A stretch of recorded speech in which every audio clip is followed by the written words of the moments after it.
Okay, so look at Shadow of the Tomb Raider at 21:9.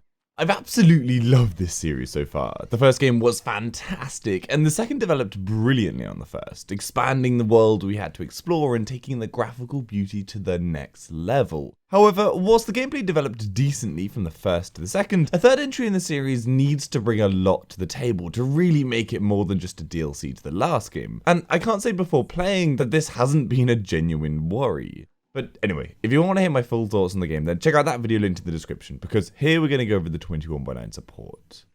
The Tomb Raider games have been solid ultra-wide titles so far, so it's no big surprise that on the whole, the experience here is solid. Gameplay correctly shows off more on the sides of the screen at all times, though there is a load of FOV stretching on the sides. Why insist on having this when you've got gorgeous games like AC Origins that do away with these things?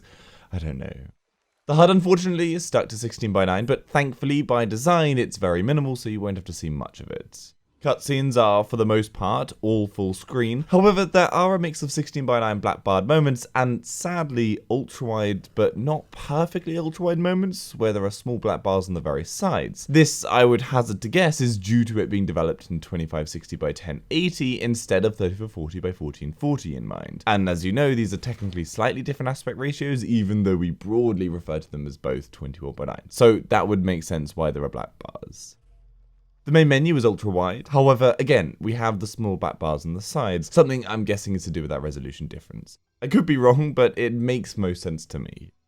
Finally, loading screens and in-game menus are 16:9 with black bars.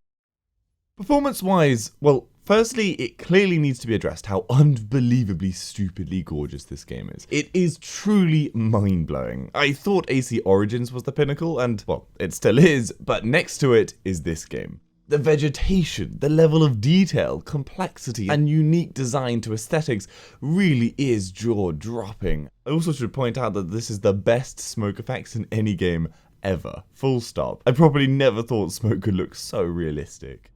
Sadly, all of this isn't really visible on YouTube at all, so make sure you get hands-on with this game at some point if you can, because wow, it is amazing. But anyway, back on track. Performance is bloody fantastic. I can stay around the 60s at all moments on highest everything settings, with DirectX 12 on a GTX 1080 Ti at 3440x1440. That said, there is one problem that really poked its ugly head up repeatedly: FPS stuttering due to loading.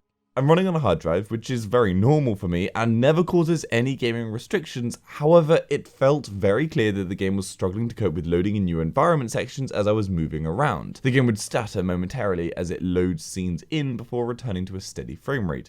I hope this can be ironed out with a patch soon, because I'd be lying if I said it wasn't annoying, and at times it got really bad. I did also check that this wasn't a graphics settings cause by dropping everything down, but I still incurred these stutters, so yeah, it has to be a loading thing.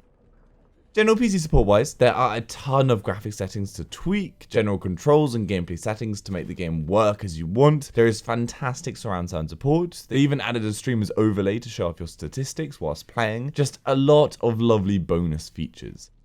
My honestly favourite though, and something I've always talked about when it's in a game, is it's the first time a game outside of the official Microsoft Store locked titles that supports vibrating triggers on the Xbox One controller. Well, that I've come across, and it feels amazing. They've used them very nicely and just provide that extra detail of lovely feedback whenever you're completing actions in game. I'm going to give this a WAF score of 3. I would totally have given it a 4 if it wasn't just for those small niggly black bars in the menus and the cutscenes. It's still a great game for your ultra-wide screen though. Anyway, yes, on the whole, it's a fantastic PC title and something that totally gets a recommendation from me. If you want to hear my full thoughts on the gameplay, then check out that video linked in the description, or head over to my channel page of the WAF website and it'll be there. I hope that gives you some information how the game runs at 21:9. Give this video a like if you found it helpful, and subscribe for future info. For any of the games at 21:9, head over to my channel, the WAF website. Hopefully I've covered it. If I haven't, then leave a comment down below and I'll try and cover it. And if you'd like to support the channel, the links to my Patreon page are in the description, and Amazon affiliate links are there too. See you later.